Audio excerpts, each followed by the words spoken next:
It's been 3 years since I last made my first Pyroraptor video, and a lot of points I made in this video were not really the greatest, like thinking the Pyroraptor was smart for diving into water, when I only got that for taking this video too literally.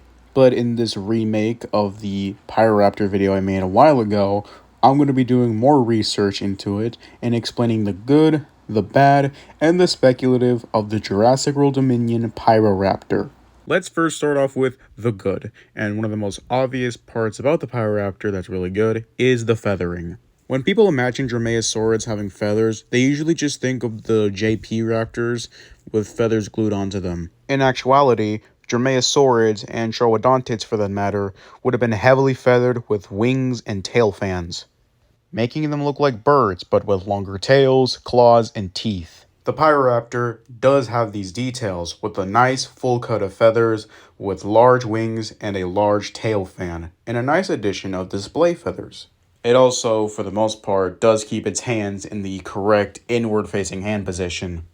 I really like the coloration of the Pyroraptor here, with bright, vibrant red feathers and bluish-gray highlights.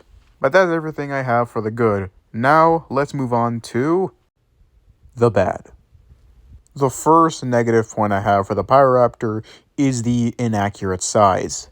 Pyroraptor was a pretty small dromaeosaurid, only being around the size of a small dog, similar to other dromaeosaurids such as Velociraptor and Acroraptor. However, the one in Dominion is significantly larger. While being smaller than the Velociraptors and Atrociraptors, it's still pretty big and around the same height as some larger dromaeosaurids such as Deinonychus and Austroraptor. The skull shape and the body of the Pyroraptor is also inaccurate. Firstly, for whatever reason, they gave the Pyroraptor a very ugly and unappealing face. Secondly, not only is the face just very ugly, it's also very inaccurate.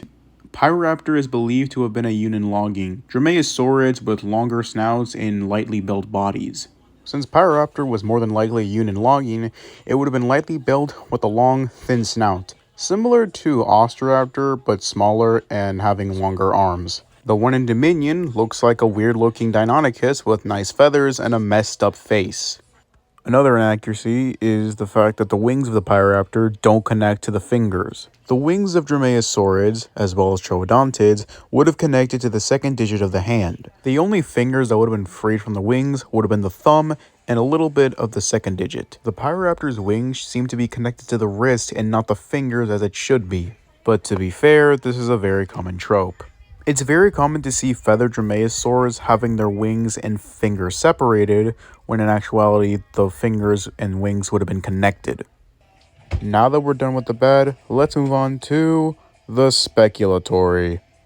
The Pyroraptor is shown as a semi-aquatic creature that can swim very well and possesses webbed feet. However, this is only speculatory and there is no evidence proving that Pyroraptor was semi-aquatic. Is this a possibility? Sure, this could be plausible. We only have a limited amount of fossils for Pyroraptor, and the more we find of it could better explain its behavior and lifestyle. However, it's more than likely that Pyroraptor was a land-based animal and didn't live anywhere near water. There are better representations of semi-aquatic dromaeosaurs in the forms of Halschoraptor and Austroraptor. In fact, Austroraptor would have been a better choice of dromaeosaurid for Jurassic World Dominion than Pyroraptor.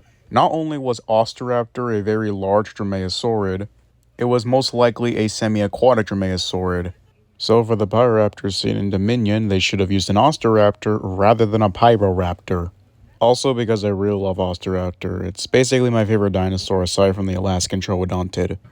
While not outside the realm of possibility, it's more than likely that Pyroraptor was a terrestrial land-based animal rather than semi-aquatic like how it's portrayed in Jurassic World Dominion. So that's pretty much everything I have for this remake of my old Everything Good and Bad About Jurassic World Pyroraptor video. If I did miss anything or have some false information, tell me in the comments below. I hope to continue this series in the near future, but until then, I will see you all in the next one.